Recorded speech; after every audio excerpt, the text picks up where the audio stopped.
Hello दोस्तों, आज तक आपने कई सारे समुद्री जहाज़ों के डूबने की घटना के बारे में सुना होगा, लेकिन आज की ये कहानी है 1912 में बने एंड्योरेंस जहाज़ की। इतिहास में इस जहाज़ के डूब जाने का किस्सा कहीं खोसा गया था, क्योंकि 1912 में ही यूएसएस समय का सबसे बड़ा जहाज़ टाइटैनिक, जो कि एक आइसबर्ग से टकरा गया था, जिस कारण से पूरी दुनिया का ध्यान टाइटैनिक जहाज़ पर था। तो चलिए जानते हैं कि आखिर कैसे एक कैप्टन ने अपनी जान की परवाह न करते हुए अपने क्रू मेंबर्स को बचाया। नमस्कार, मैं हूं आपका दोस्त सोमिल और ये है अनोखी दुनिया चैनल की एक नई पेशकश। सर अर्नेस्ट शैकल्टन, जो कि एंड्योरेंस जहाज के कप्तान थे, 17 दिसंबर 1912 की सुबह अर्नेस्ट अपने 27 क्रू मेंबर्स के साथ एंटार्क्टिका की तरफ निकल जाते हैं। अर्नेस्ट इस बात को जानते थे कि उनका ये सफर बहुत सारे खतरों से भरा हुआ है। क्रू मेंबर्स के अलावा इस जहाज पर कुछ मिलिट्री डॉग्स और एक बिल्ली भी थी।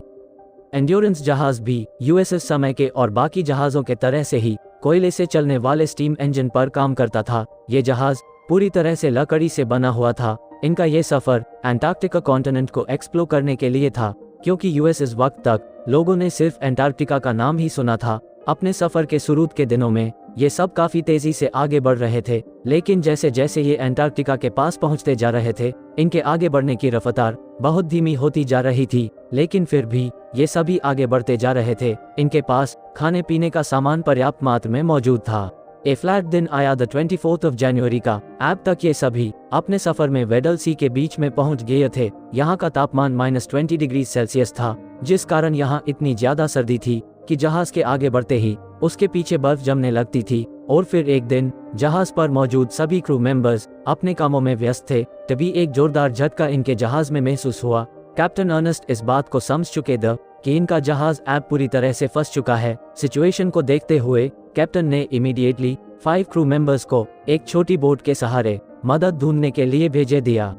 इनके पास करीब 1 से 2 महीने तक का खाना पानी था, लेकिन वेडल सी के ठंडे माहौल में इनका टिक पाना मुश्किल होता जा रहा था। जिस जगह तक इन्हें पहुंचना था वो इनसे 100 मील की दूरी पर थी। धीरे धीरे इनके जहाज पर बर्फ जमती जा रही थी। सर्दी से बचने के लिए इन्होंने जहाज के अंदर ही एक टेंट जैसा स्ट्रक्चर तय कर लिया था। लगभग 1 महीने तक ये सभी लोग मदद के इंतजार में जहाज पर बने रहे, लेकिन अब इन सभी के लिए खाने की कमी होने लगी थी, जिस कारण से अनआर्मी डॉग्स और उस बिल्ली को भी इन्हें मारना पड़ा।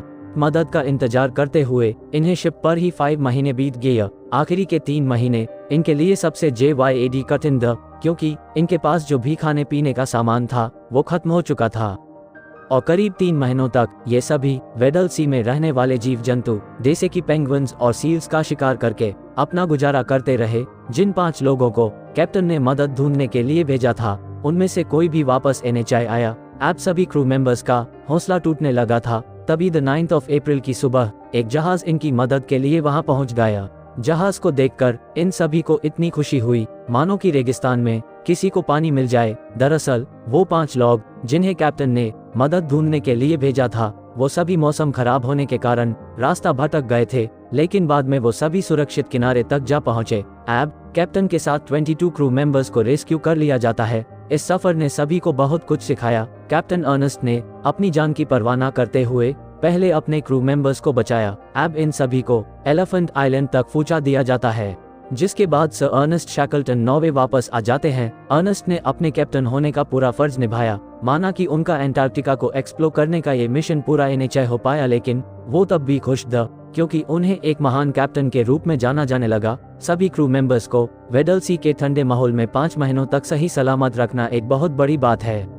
एंड्योरेंस को वेडल सी में छोड़ देने के 3 साल बाद वो समुद्र में समा गया, और 2022 में, यानी कि पूरे 112 साल बाद, कुछ रिसर्चर्स की टीम ने एंड्योरेंस शिप को वेडल सी की गहराई में ढूंढ निकाला। और इतने सालों बाद भी जहाज का नाम एंड्योरेंस साफ साफ दिखाई दे रहा था। तो दोस्तों, ये थी कहानी एंड्योरेंस जहाज की। अगर आपको ये कहानी पसंद आई तो वीडियो को लाइक करें और चैनल को सब्सक्राइब करें। धन्यवाद।